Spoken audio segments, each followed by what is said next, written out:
Yoomettan. Dhibba 19 fi 97 isa maxxanfame dura kan ba'eedha kun egaani. Isa taane immoo waggaa 10 booddee 2007 immoo isa maxxanfame kana yoo ilaaltu wal bukkee qabdee yoo ilaaltu kun amma fannoon Kiristoos attamitti akka irra jiru milikinni maqaan Yesuus akka irra jiru hin hubatta. Inni isaan maxxansiisan immoo kanan qabu. Isa booddee inni isaan maxxansiisanii ilaa isa kanarra kaa'ani. Maaliifan mallattoo maaliitiin irra jiru? Isa kan isaaniiti macaafa qulqulluun isaanii Amaariyaa irra jiru. Maal jechuudha gamma kun? Bifa keenya geeddaranii identitii keenya balleessuudha kan isaan yaadan si'a. Malee attamitti geeddaruu dandeessu kana. Kana godhaniiru. Kan kana godhe Bible Society kana. Ethiopian Bible Society kana. Isarratti yoo dabalanii kana booddee maxxansiisan immoo kooppiiraayitii irratti caafatan. Kooppiiraayitii isa duraarra hin jiru. Yommuu ilaaltu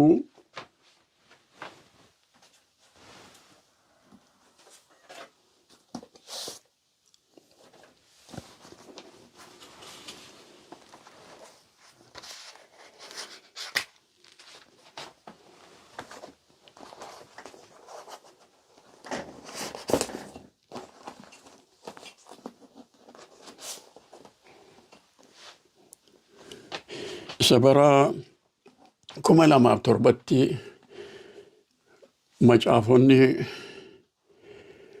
100,000 maxxanfame irratti kan isaan kana hojjetan isa kanagaa.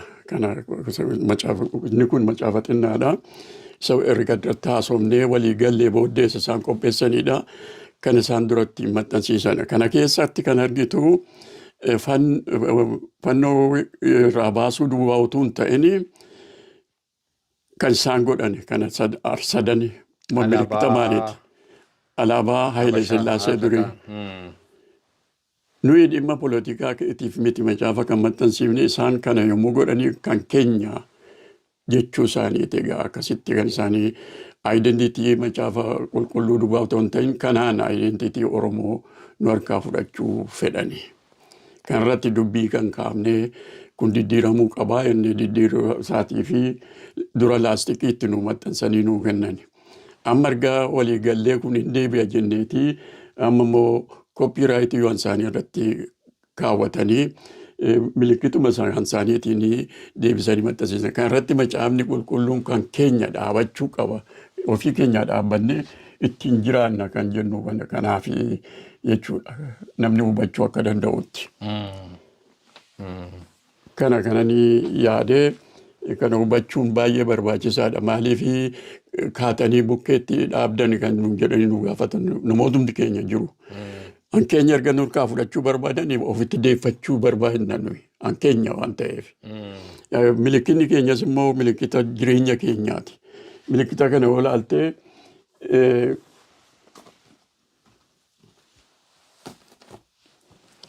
wangeelli Kiristoosaan bira ga'ee fuula arfanuutiin biyya lafaa ormaatti kan tamsa'uudha kun.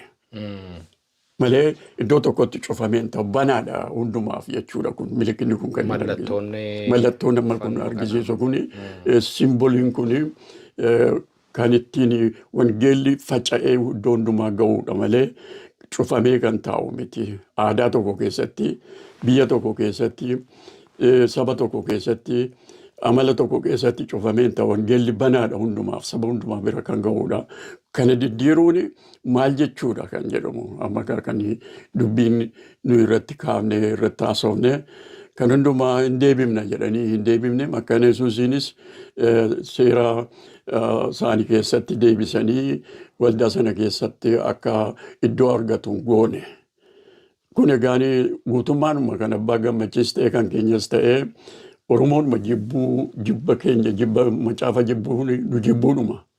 Identitii keenyas balleessuu ta'a jennee akkasitti irratti hojjennee amma gaaddoomma geenye kana geenyee jirra. macaafa qulqulluu waldaan macaafa qulqulluu afaan Oromoo arganuu dhaabbatee kan keenya numatu godhataa jechuudha. Kuni baay'ee yaada gaariidha. Yeah.